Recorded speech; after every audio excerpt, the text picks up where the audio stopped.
الحمد لله وكفى وسلام على عباده الذين اصطفى أما بعد فأعوذ بالله من الشيطان الرجيم بسم الله الرحمن الرحيم يا أيها الذين آمنوا كتب عليكم الصيام كما كتب على الذين من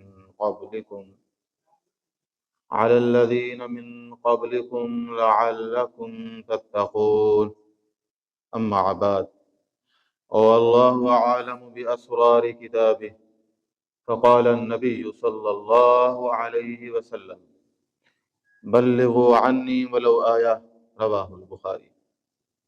عزیز سامعین کرام، رمضان المبارک کی آمد ہے۔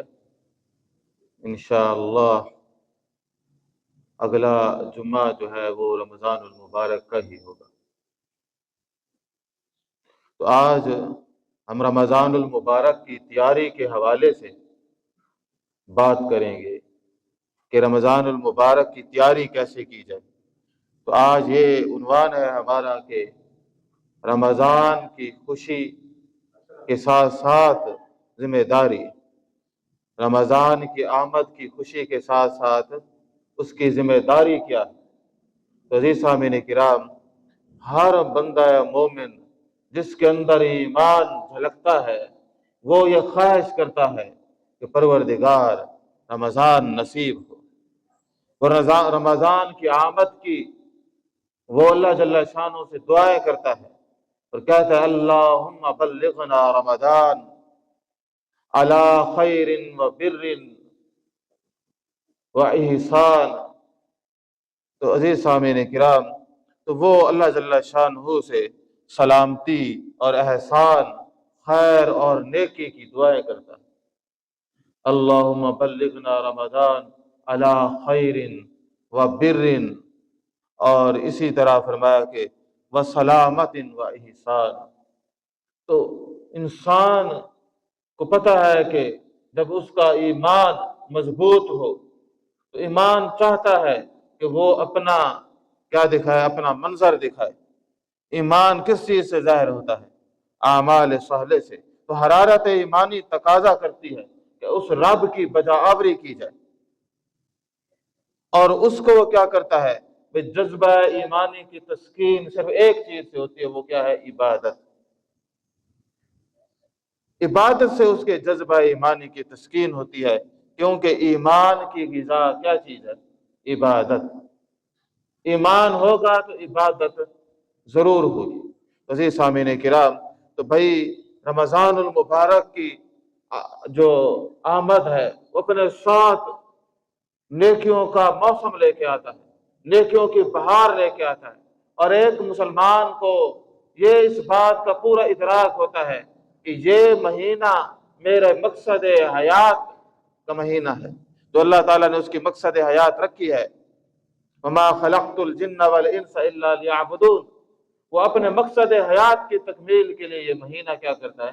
اس کا بھرپور طریقے سے انتظار کرتا ہے۔ عزیز سامعین کرام، اب وہ رمضان المبارک کی آمد ہے تو ہمیں خوشی بھی ہونی چاہیے اور ساتھ ساتھ اس ذمہ داری کا احساس بھی ہونا چاہیے۔ مومن کو خوشی ہوگی۔ ہمارے ہاں الٹی گنگا ہے، چاند رات کی زیادہ خوشی ہوتی ہے، بے رمضان کے جانے کی زیادہ خوشی مناتے ہیں۔ کہتے ہیں پہلے آئے تو کہتے آئی مصیبت، کوئی ذمہ داری، روزے رکھنے پڑیں گے تو زیادہ سے زیادہ کوئی آدمی کوشش کر لے تو وہ بھوکا رہ جاتا ہے، کہتے ہیں اور کیا کرنا میں نے۔ تو رمضان کے آنے کی تو انہیں مصیبت پڑ جاتی ہے، جانے کی تو بڑی خوشی ہوتی ہے۔ وہ تو پوری رات جاگ کر جو ہے وہ گلیوں میں اور بازاروں میں جو سکون آتا ہے وہ مسجد میں سجدوں میں تھوڑا آئے گا، نہ اسے قرار مسجد میں نماز کے سجدوں میں آتا ہے، نہ قرآن کی تلاوت میں آتا ہے۔ بازار کی رونقوں میں اس کو بڑا ہی سکون آتا ہے، کیونکہ اس کے دل میں ایمان نہیں ہے، اس کے دل میں ایمان کی وہ حرارت موجود نہیں ہے، اس لیے وہ سارے معاملے کرتا ہے۔ تو بھائی ہم خود بھی اپنا جائزہ لے لیں، ہمیں رمضان آنے کی زیادہ خوشی ہوتی ہے جانے کی؟ تو بھائی جب آئے تو آپ وارملی ویلکم کہیں، اللہ کا حکم ہے، بجاوری لازمی ہے، جائے تو پھر جانے دیں، اللہ کا حکم ہے۔ ہم تو کس کے پابند ہیں؟ اللہ تعالیٰ کے۔ اللہ نے فرمایا کہ روزے رکھو، ہم روزے رکھیں گے۔ اللہ تعالیٰ نے فرمایا آپ عید کرو، تو ہم کیا کریں گے؟ ہاں عید کریں گے، روئے پیٹیں گے۔ بعض لوگ جو ہے رمضان کے جانے کے بعد رو رہے ہوتے ہیں۔ بھائی خدا کے بندو، اللہ کے حکم کو دیکھو، اللہ نے اس کو چاند نکالا یا کسی اور نے نکالا؟ تو بھائی جب ہم نے کس کو دیکھنا؟ اللہ کے حکم کو۔ اللہ تعالیٰ فرماتے ہیں کہ یہ کام کرو، ہماری خوشی اللہ کے احکامات میں، ہمیں کوئی اور سروکار نہیں۔ اللہ نے فرمایا خوشیاں بانٹو، ہم خوشیاں بانٹیں گے۔ اللہ نے فرمایا روزے رکھو، ہم روزے رکھیں گے، نہ کہ رونا پیٹنا ہم نے نہیں ہے۔ تو بھائی رمضان کی آمد ہے، خوشیاں ساتھ لاتا ہے، لیکن ایمان والوں کے لیے۔ ایمان والے کتنے رمضان ہماری زندگیوں میں آئے، اکثر لوگوں کو تو روزے کے مقصد کا بھی پتہ نہیں ہے۔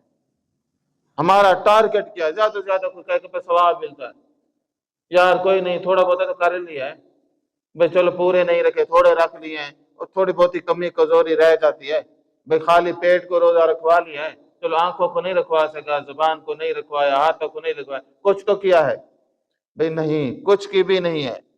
ادخلوا فی السلم کافہ، تو اس کی حیت کے مطابق جو ہے نا وہ ہم نے سارا معاملہ کرنا ہے۔ تو رمضان وہ مہمان ہے جس کا انتظار کون کرتے ہیں؟ اہل ایمان کرتے ہیں۔ یہ صرف مہینہ نہیں ہے، رمضان کا صرف مہینہ نہیں ہے، اس کے فضائل برکات یہ پچھلے سال بھی درس دیے ہیں، تو وہ اور عنوان ہے، ابھی ہم ان عنوان کو نہیں چھیڑ رہے۔ تو رمضان آتا ہے تو اپنے ساتھ رحمتیں لے کر آتا ہے، رمضان آتا ہے تو اپنے ساتھ برکات لے کر آتا ہے، رمضان آتا ہے تو اپنے ساتھ مغفرتیں لے کر آتا ہے۔ جس آدمی کو جو ہے ضرورت ہے اللہ کی رحمتوں کی، جس کو ضرورت ہے رمضان کی برکات کی، جس کو ضرورت ہے معافی اور مغفرت کی، اس کے لیے رمضان کا ہر دن عید ہے۔ ہر دن کیا ہے؟ عید ہے۔ کیوں؟ وہ اس سے بھائی کسان سیزن میں کتنا خوش ہوتا ہے، تاجر سیزن میں کتنا خوش ہوتا ہے کہ اب رونقیں لگی ہوئی ہیں، وہ چاہے مصروف بھی رہتا ہے، روٹی کا ٹائم نہ ملے پھر بھی خوش ہے، کیونکہ رونقیں لگی ہوئی ہیں، کما رہا ہے، کسان بھی کما رہا ہے۔ بھئی یہ رمضان بھی اسی طرح نیکیوں کا موسم ہے۔ تو یہ ان کے لیے سیزن ہے جن کے اندر کیا چیز ہے؟ ایمان ہے، فکر آخرت ہے۔ وہ لوگ، ان کے لیے کیا ہے؟ رمضان سے بڑی خوشی کوئی نہیں۔ اس لیے رمضان کی آمد پر خوش ہونا ایمان کی علامت ہے۔ تو جس کو سن کے بخار ہو جائے اس کا ایمان تو بڑا شاندار ہوگا نا۔ تو الحمدللہ ویسے بھی آئے دن سردیوں میں روزے آ رہے ہیں اور آسان سے آسان تر ہو رہے ہیں، لیکن روزے کا وزن ایمان ہی والا آدمی اٹھاتے، چاہے سردیوں کے ہوں چاہے گرمیوں کے ہوں۔ لیکن یاد رکھیے رمضان صرف خوشی کا نام نہیں ہے، بلکہ ذمہ داریوں کا، ان تقاضوں کو پورے کرنے کا نام ہے۔ یہ رمضان المبارک ہمیں یہ بتاتا ہے کہ اللہ تبارک و تعالیٰ نے ہمیں ایک اور موقع دیا ہے کہ ہم اپنی زندگیوں کو بدلیں، ہم اپنے ایمان کو مضبوط کریں، ہم اپنے رب کی طرف لوٹ آئیں، اور ہمیں یہ پورا موقع دیتے ہیں کہ اپنے باطن کو سنوار لیں۔ جس کو فکر ہے کہ اپنے باطن کو سنوارنے کی، جس کو فکر ہے اپنے رب کے پاس لوٹ جانے کی، جس کو فکر ہے اپنے آپ کو بدلنے کی، اس کے لیے رمضان سے بڑی سعادت کیا ہوگی؟ تو عزیز سامعین کرام، یہ رمضان کی خوشی کیوں ہے؟ دیکھیں آپ عملی طور پر فضائل تو بڑے ہیں، عملی طور پر آپ دیکھیں جیسے ہی رمضان کا چاند نظر آتا ہے تو قدم اٹھتے نہیں اٹھائے جاتے ہیں، اور آدمی نیکی کی طرف لپکتا ہے، اللہ تعالیٰ نیکیاں کرنا آسان کر دیتے، یا نہیں ہوتا؟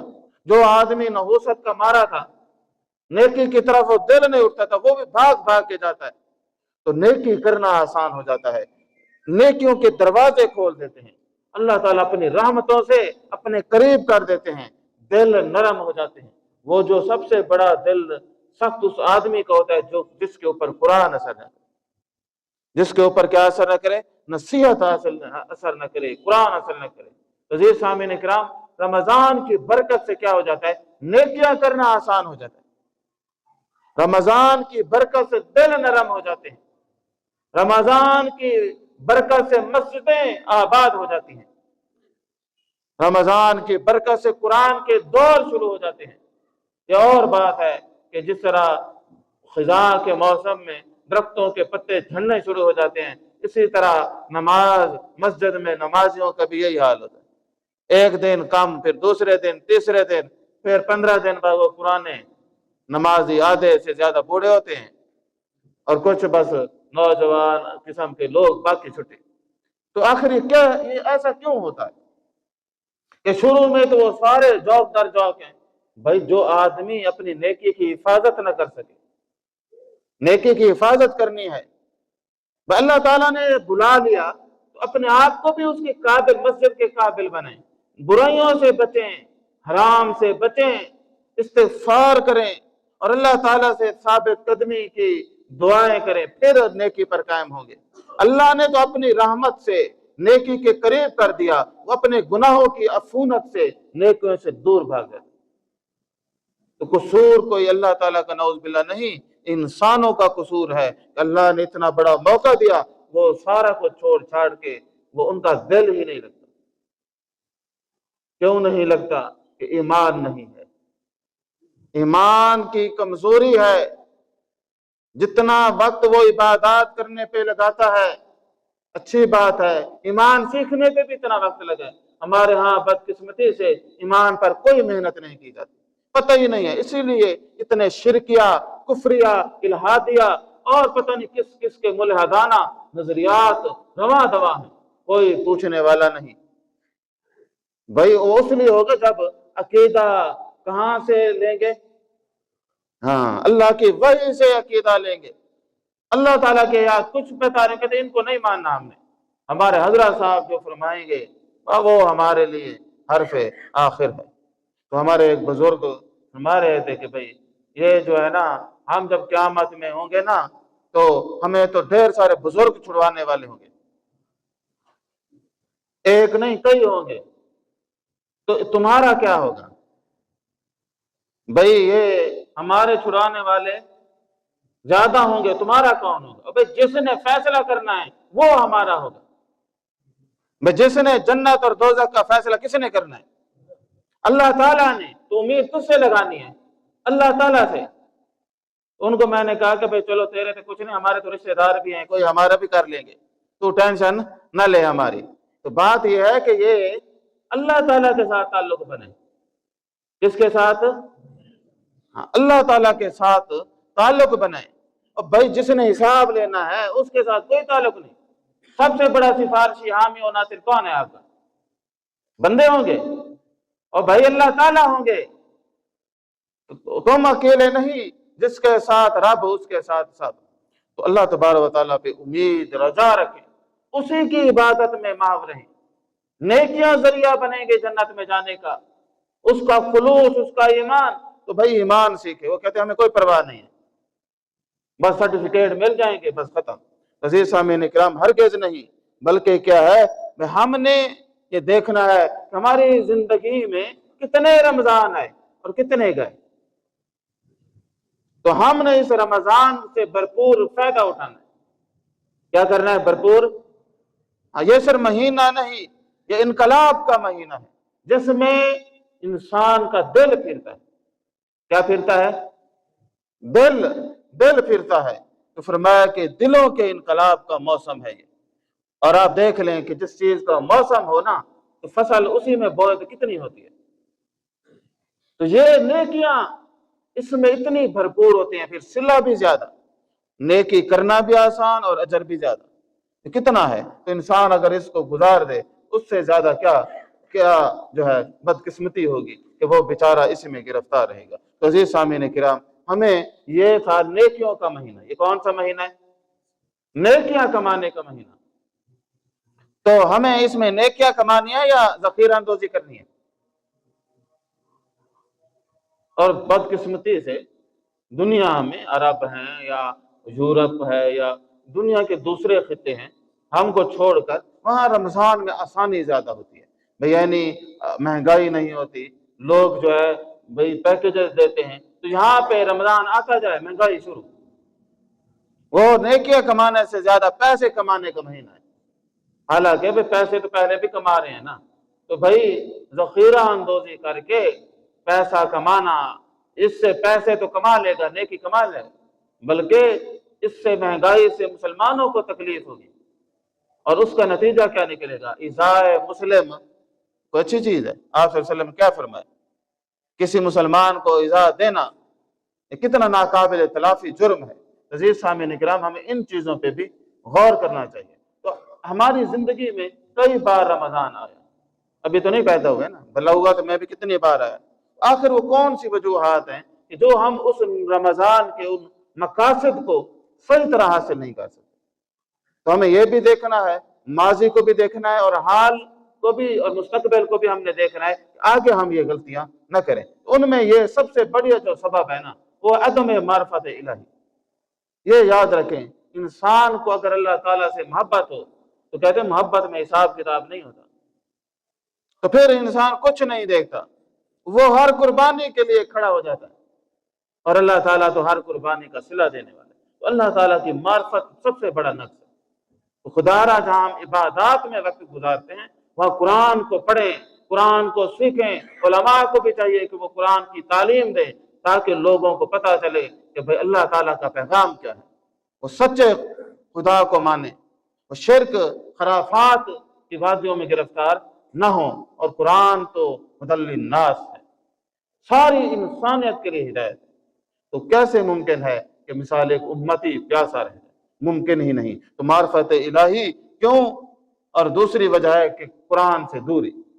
تو یہ بھئی رمضان المبارک جو شہر رمضان ہے، یہ شہر القرآن بھی ہے، شہر القرآن بھی ہے۔ رمضان کا مہینہ قرآن کا مہینہ، نزول قرآن بھی اسی مہینے ہوا، قرآن کے ساتھ وابستگی۔ اور اسی طرح انسان کثرت سے جب گناہ کرتا ہے پھر دل مردہ ہو جاتا ہے، ارتکاب کبائر کا ارتکاب، رزق حرام، خواہشات اور نفس کی غلامی، اور یہ سب چیزیں، ظلم، ترک صلاۃ، اور ان گناہوں کی فہرست تو طویل ہے کہ انسان پتہ نہیں کون کون سے گناہ کرتا ہے، جن کی نحوست سے وہ رمضان کی سعادتوں میں رہ کے بھی کیا کر دیتا ہے؟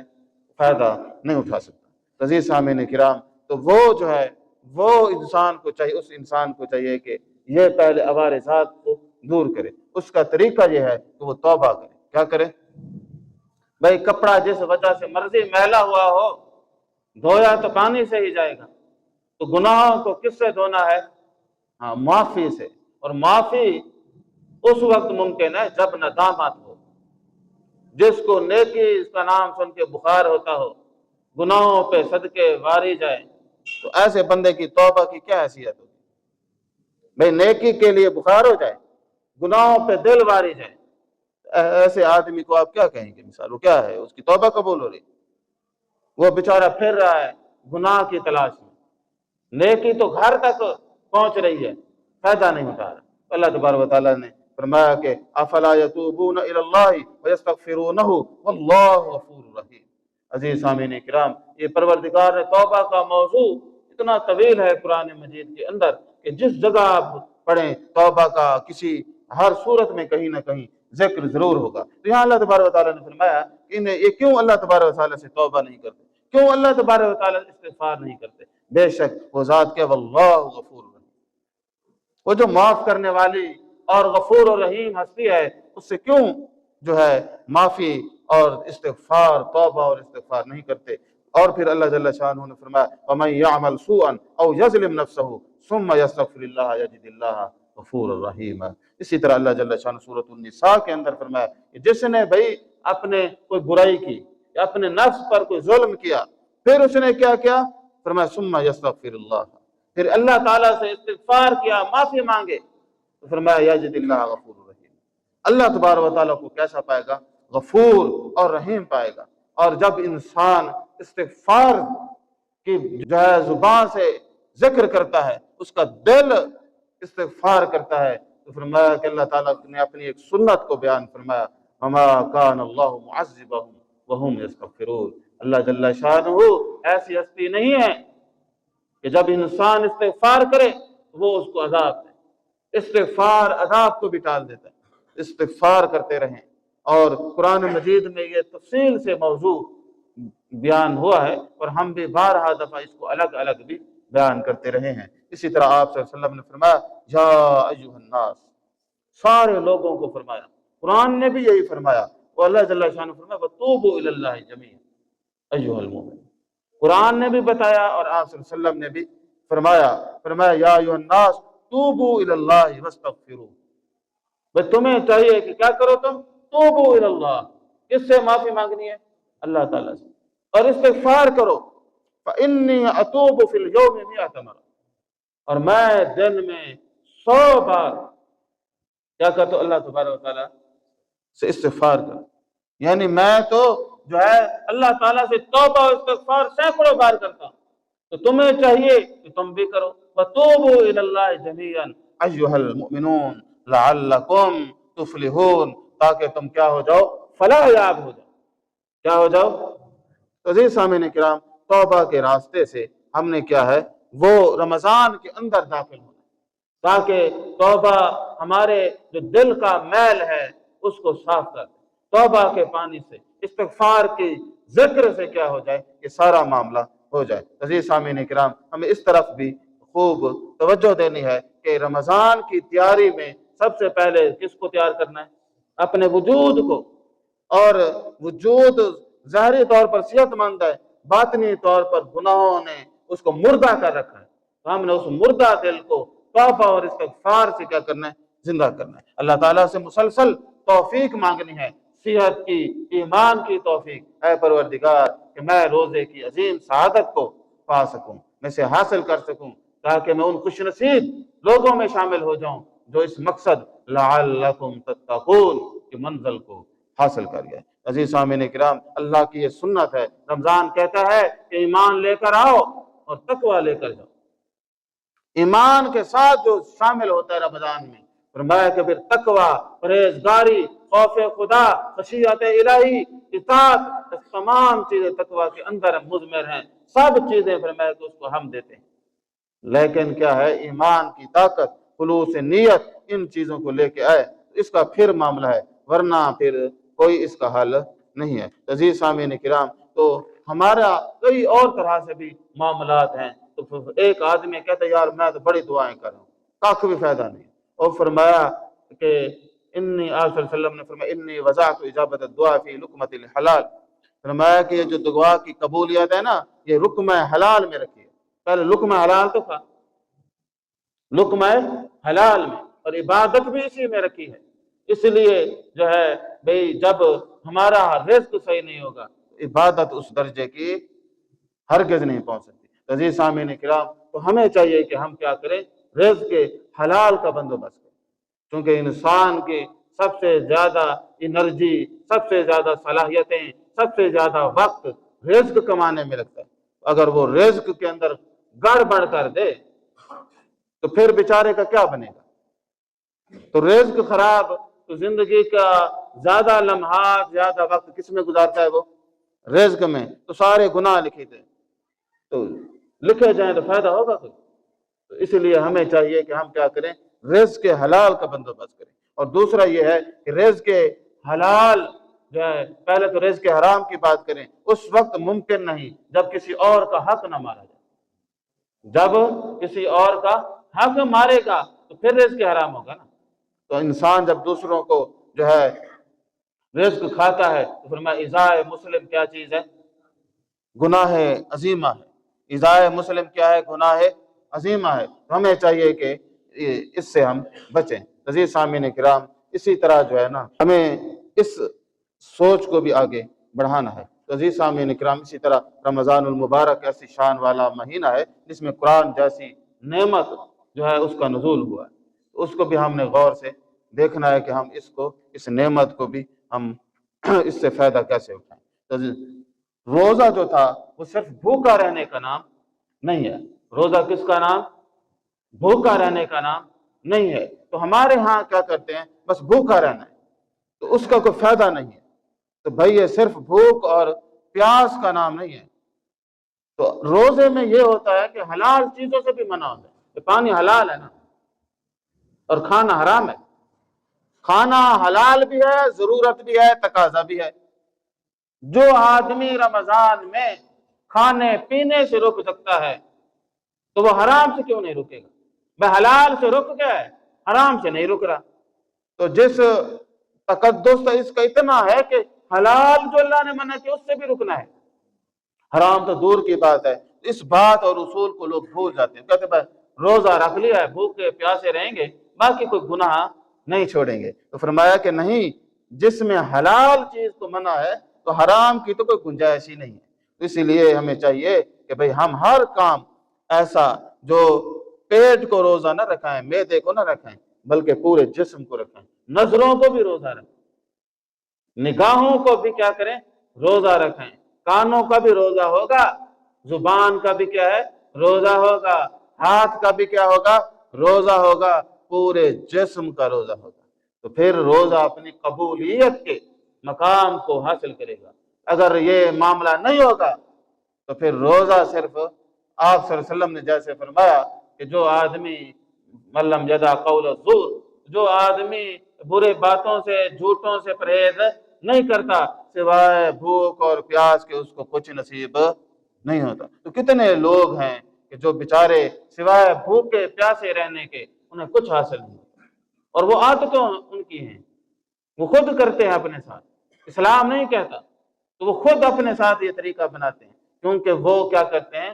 روزے کو صرف معدے تک ہی محدود رکھتے ہیں، باقی کسی کا بھی کوئی خیال نہیں کرتے. عزیز سامعین کرام، اسی طرح بعض لوگ روزہ رکھیں گے، نماز نہیں پڑھیں گے. بھئی روزہ جو ہے وہ بھی ضروری ہے، نماز بھی ضروری ہے. تو نماز نہ پڑھنا اتنا بڑا جرم ہے کہ اللہ تبارک و تعالیٰ نے اس مثال سے وضاحت ہوتی ہے.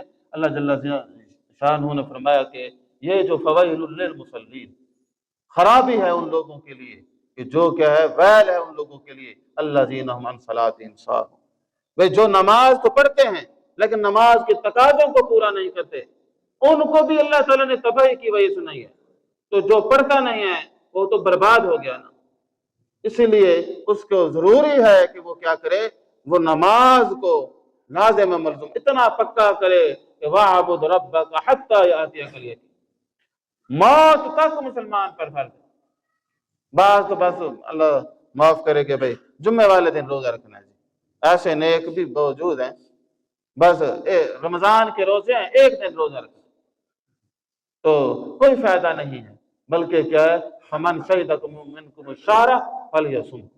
جو آدمی موجود ہے اس شہر کے اندر، مہینے کے اندر، وہ کیا کرے گا؟ پورے روزے رکھے گا. عزیز سامعین کرام، اب رمضان کی آمد کی خوشی کس کو ہوگی؟ سچے مومن کو. دوسروں کو تو بخار ہو جائے گا. ہمارے یہاں لوگوں کو جانے کی خوشی ہوتی ہے، آنے کی خوشی. آنا تو عذاب ہے، مصیبت ہے. جائے گا تو پھر تو ماشاءاللہ جو بازار کی رونقیں رات کو ہوں گی، چاند رات کو، وہ مسجدوں کے سجدوں میں مزے کہاں ہیں؟ اس سے تو جان چھڑے گا، کہتے جان چھٹے مغرورت ہے تو اور موج ہے. اس لیے پھر اس کا اہتمام زیادہ جو ہے نہ ہوگا. تو چونکہ جس طرح کا انسانی نفسیات ہوتی ہیں، محبت بھی اسی طرح اس کے اندر پروان چڑھتی ہے. تو جی سامعین کرام، تو پہلے نمبر پر انسان توبہ کے ذریعے رمضان کے اندر داخل، اور اللہ جل شانہ اپنی شان سے ہر بندے کو موقع دیتے ہیں. وہ اپنا جو ہے دامن خود چھڑوا لے تو اور بات ہے، ورنہ رمضان میں جتنی نیکیاں کرنا آسان ہے، کسی اور جگہ ہے کتنا آسان. ماحول بھی ہوتا ہے، موقع بھی ہوتا ہے، آسان بھی ہوتا ہے. بس اسے ایک کام کرنا ہوتا ہے، ثابت قدمی. ایک کام کرنا ہوتا ہے، گناہوں سے بچنا. بس یہ اگر کر لے اور پھر خود کو ایمان اور اس کے اندر اپنے آپ کو ڈھال لے تو کمال ہی ہو جائے گا. عزیز سامعین کرام، اسی طرح اس کی ایک اور خوبی ہے جو اللہ جل شانہ نے یہ قرآن مجید کا جو نزول کیا ہے، شہر رمضان الذی انزل فیہ القرآن، جہاں پہ یہ شہر رمضان ہے وہاں پہ یہ شہر القرآن بھی ہے. شہر قرآن، تو قرآن کا مہینہ ہے. تو جس طرح رمضان آئے پہلے اپنی ترتیب بنا لیں، قرآن مجید کے ساتھ چمٹ جائیں، جوڑ جائیں، جس طرح اللہ نے حکم دیا وَاعْتَصِمُوا بِحَبْلِ اللَّهِ جَمِيعًا. اب قرآن مجید اوڑھنا بچھونا ہو، موقع بھی ہے، مناسبت بھی ہے، تو قرآن شہر القرآن ہے. شہر رمضان کون سا ہے؟ شہر القرآن. قرآن مجید کی منزل کے دور کرے، اس کو منزل کرے، اس کو ترجمے سے پڑھے، اس کو سمجھنے کے لیے پڑھے، ہر طرح سے اس کے ساتھ ایک نسبت رکھے، اور اس حوالے سے جتنے معمولات ہوں وہ سارے دیکھ لے. دیکھیں یہ ہوتی ہے انسان کی اہمیت، وہ کس چیز کو کتنا وقت دیتا ہے. وقت کسی کے پاس نہیں ہوتا، ہر بندہ مصروف ہوتا ہے. تو میں ایک بڑے بزنس مین ہے میاں عامر مامور صاحب، وہ دنیا چینل بھی انہیں کا ہے، اور کالجز ہیں، پراپرٹی ہے، بہت ساری جو ہے نا، لاہور میں ان کا اربوں کا بزنس ہے. تو 50 سے تھوڑی زیادہ عمر ہوگی. تو مجھے اس کے ایک ملازم نے ان کو بات بتائی کہ وہ جو تھے نا، انہوں نے 2 سال میں قرآن حفظ کر لیا. اتنی مصروفیات کے باوجود انہوں نے ایک آدمی رکھا ہوا تھا، شام کو انہوں نے سارا کچھ مصروفیات چھوڑ دے دی. 50 سال کی عمر میں بندہ حفظ شروع کر دے. انہوں نے سارے کام چھوڑ کے بزنس ہر چیز، تو انہوں نے ایک وقت نکالا، اس وقت میں نے یہی کام کرنا. انہوں نے وہ قرآن مجید کو کیا کر لیا؟ حفظ کر لیا. تو کہنے کا مطلب یہ ہے کہ جب انسان لگاتا ہے تو بڑی بڑی مصروفیات بھی ہوں تو انسان وقت نکال ہی لیتا ہے. تو دل نہ ہو، اصل تو دل کی بات ہے. تو دل نہ ہو تو پھر بیچارہ کیا کرے گا؟ تو وہ تو پھر کہتا ہے بس بچپن میں ماں باپ نے نہیں پڑھایا، بڑا ہوا تو پھر ذمہ داریاں کھا گئی، سارا دن فارغ رہتا ہے. تو یہ سارے بہانے ہوتے ہیں. تو بھائی نہیں پڑھایا تو پھر کیا ہو گیا؟ ہمارے تو اسلام میں پہلا طالب علم 38 سال کے تھے نا، حضرت ابو بکر صدیق. پہلی عورت بھی 50 سے اوپر کی تھی، حضرت خدیجۃ الکبریٰ رضی اللہ عنہا. کوئی بہانہ نہیں ہے. بہانہ یہ ہے انسان جو ہے نا ان کو چھوڑے، بس ارادہ کرے اور اس کے اوپر پکا ہو جائے. تو عزیز سامعین اکرام، قرآن والا پڑھنے سے جو سنتا رہے، ترجمے سے سنے، اس کی کوئی بات تو اس کو سمجھ آ جائے گی نا. تو عقیدت سے، محبت سے، الفت سے، رجوع سے، اور اللہ تبارک و تعالیٰ سے توفیق سے سنے کہ پروردگار بس میری زندگی میں یہ رمضان آیا ہے. صحابہ بیچارے ایسے تھے کہ جن کی زندگی میں کسی کی 1 بار آئے، کسی کی زندگی میں 2 بار آئے، کسی کے بعد 3 بار آئے، لیکن وہ جنت میں اعلیٰ درجہ سے. ادھر ہماری زندگی میں 50 آئے، ہر سال آتے، کوئی سمجھ نہیں ہے، بس وہ آتا ہے اور جاتا ہے، چلو بھائی دیکھی جائے گی. تو بھائی یہ بدلنا ہے ہم نے. تو رمضان المبارک جو ہے صرف محض عبادات تک نہیں، بلکہ اس میں اخلاق کی بھی تربیت ہے. کہ آپ کے اندر دیکھیں رمضان کا ایک خاص شیڈول ہے. ویسے بندے کو بھوکا ہو نا تو بھوکے میں ویسے غصہ زیادہ آتا ہے، گھر میں بھی لڑائی، باہر میں بھی لڑائی. تو آپ نے فرمایا کہ رمضان میں تم یہ حرکتیں نہیں کرنی. تم سچے بھی ہو، صحیح بھی، تم میں بحث پھر بھی نہیں کرنی. اگلا غلط ہے، وہ تم سے لڑنا ہے، اس کو ایک بات کو میں روزے سے بحث بھی نہیں کرنی. آپ کو پورا پتہ ہے سچا میں غلط بھی وہ ہے، پھر بھی بحث نہ کریں. تو رمضان میں اندر ایک یہ ہے کہ اخلاق، اور اس کے اندر جو ہے وہ ٹیمپرامنٹ ہے، تو اس کے اندر جو ہے نا وہ صبر، پیشنس، وہ لازمی ہو. تو وہ جو ہے وہ صبر کرنے والا ہو. تو کہے بس ٹھیک ہے، بس اب بحث میں کرنی بھی نہیں ہے. تو رمضان کے اندر بد اخلاقی، گالم گلوچ، غیبت، حسد، کینہ، بلکہ انسان اپنے آپ کو تیار کرے، قوت برداشت میں اپنے اندر پیدا کروں تاکہ اس طرح سے بچوں. حسد، بدگمانیاں، یہ بڑے بڑے رشتوں کو توڑ دیتی ہیں. تو بدقسمتی سے ہمارے معاشرے میں یہ زہر جو ہے یہ ایسا صلاحیت کر رہا ہے. تو انسان بدگمانیوں کا خیال جو ہے اس سے درگزر کرے. اور پھر ٹھیک ہے، بعضوں کا سین جیم بھی ہو جاتی ہے، بندہ اپنے اولاد کو کتنے جملے سخت کہہ دیتا ہے، تو ہو جاتا ہے. لیکن اصل بات یہ ہوتی ہے کہ وہ اپنا ہے، تو پھر اپنا ہے تو پھر اس کو بھی کوئی مارجن تو ہونا چاہیے نا. تو جب اللہ تعالیٰ ہمیں اتنی غلطیوں کے باوجود معاف کر دیتے تو بندوں میں بھی یہ صلاحیت ہونی چاہیے نا کہ وہ بھی انسانوں کی غلطیوں کو اس طرح سے درگزر کرے. تو عزیز سامعین کرام، دل کی صفائی رمضان کے اندر یہ ذمہ داری ہے. اور پہلے تو وہ توبہ اور ندامت سے آئے گی. دوسرا وہ چاہت جب تک نہ ہو، تو جس کو رمضان مصیبت لگے وہ اس کے اندر کیا آئے گی. اس لیے دل کو صاف کریں، نیت کو سچا اور ارادے کو مضبوط کریں کہ بھئی ہم اس سے بھرپور فائدہ اٹھائیں گے. تو بھئی معمولات کو بھی ترتیب دیں. تجارت ہے، نوکریاں ہیں، ڈھیر سارے، ہر کوئی فارغ تھوڑے بیٹھے، اس میں ہر چیز کی ترتیب بنا لیں تو تاکہ کیا ہے وہ آسانی سے مینج ہو سکے. تو وہ ہر آدمی اپنی ترتیب لگائے، رمضان میں زیادہ سے زیادہ کوشش کرے اللہ تعالیٰ کی عبادت کی. باقی وہ کوئی دنیا کو سر پہ نہیں اٹھا کے کھڑے، اس کی غلط فہمی ہوتی ہے. تو کام چل جاتے ہیں، اس کے پہلے بھی چل رہے تھے، بعد میں چل رہے تھے. وہ اپنے ساتھ خیر خواہ ہو، وہ اپنے لیے بھلا کرے کہ میں نے اب اس ٹائم کچھ بھی نہیں کرنا، میں نے صرف قرآن پڑھنا. تو پھر ماشاءاللہ اس سے پھر اس کو پتہ چل جائے گا. تو چونکہ انسان مینج نہیں کرتا، ماشاءاللہ آج کل سوشل میڈیا اتنا ہے کہ ہر خبر جو ہے نا وہ کوئی نہ کوئی اس کے اندر اٹریکشن ہے، وہ سارا دن بندہ لگا رہے، وہ ختم نہیں ہوتی. تو رمضان میں اس کو بھی ذرا بریک لگوائیں. دنیا کے نظام چلتے رہیں گے تو چلنے دیں. تو انسان اب اس چیزوں سے دنیا سے کٹ کے اللہ تبارک و تعالیٰ سے بھی تعلق بنائے. تو وہ ہے نماز، وہ ہے قرآن. تو جب وہ اس کی طرف بھاگے گا انشاءاللہ اس کو اس میں بھی کیا ہے تاثیر نظر آئے گی. تو وہ اس وقت آئے گی جب وہ اس کے حوالے سے وہ عملی طور پر کھڑے گا. تو رمضان کی خوشی کو عبادت میں بدل دیں. تو نئے کپڑے چیزوں سے خوشی نہیں، اصل ٹارگٹ رکھیں کہ مجھے خوشی کیسے ملے گی. تو وہ ہے دل بدلنے سے. دیکھیں رمضان کو اللہ تعالیٰ نے ایک ہی فائدہ بتایا، لعلکم تتقون. آپ نے یہ ٹارگٹ رکھنا ہے، میں نے تقوی حاصل کرنا ہے، پرہیزگاری. اگر میرے اندر پرہیزگاری پائی جاتی ہے، میں پرہیزگار ہوں، تو پھر اس کو مل جائے گا. اگر اس کے اندر وہ پرہیزگاری کا ایلیمنٹ نہیں پایا جاتا تو پھر وہ گیا سمجھو. باقی اس کو اگر صحت اچھی ہو رہی ہے، فلاں ہو رہے ہیں، اس کا کوئی فائدہ نہیں ہے. اصل فائدہ کیا ہے؟ لعلکم تتقون، کہ انسان کو تقوی حاصل ہو. تو بھائی اس رمضان میں ہم نے یہ معاملہ کرنا ہے کہ رمضان کو اس طرح منائیں کہ کوئی نماز اپنے وقت پہ جو ہے نہ چھوٹے ہم سے. اسی طرح جو ہے قرآن کو ساتھ روز کی وابستگی رکھیں. اور تیسرے نمبر پر کسی کا دل نہ دکھائیں. تو ہیں اعتراضات ہوتے ہیں، غلطیاں ہوتی ہیں، تو درگزر بھی ایک اللہ تبارک و تعالیٰ کی طرف سے دی ہوئی صلاحیت ہے، اس کا بھی یہ کریں. تو گھر میں، مسجد میں، معاشرے میں اس کا پورا اہتمام کریں کہ گھر کے اندر بھی قرآن پڑھیں، مسجد کے اندر بھی پڑھیں، بچوں کے ساتھ بھی پڑھیں. اور اسی طرح مثال ہمارے ہاں ایک کلچر ہے بھئی، آپ بچوں سے فون بات کرتے ہیں نا تو گالیاں دو چار دے دیتے ہیں، شرم نہیں آتی. بچے ہیں نا کیا ان کے کیا ہے، سلام کرتے شرم آتی ہے. ہاں جی. تو پھر بھئی اپنی فیملی پہ رحمتیں بھیجنا کوئی نقصان کا کام ہے؟ بھئی اپنے بیٹے کو کہنا السلام علیکم، یا بیٹے کا والد کو کہنا اچھی بات ہے نا. تو ہمیں سلام کرتے شرم آتی ہے، تو گالیاں دیتے ڈانٹتے کوئی شرم نہیں آتی. تو انسان کو سوچنا چاہیے کہ میں یہ بھی دیکھوں ذرا. سلام بچوں کو سمجھا دے بھئی فون کرنا ہے تو مجھے آ کے سلام کرنا ہے. ایسے آیا ہے بیٹا ہے تو اس کو کبھی سلام کر کے آنا ہے.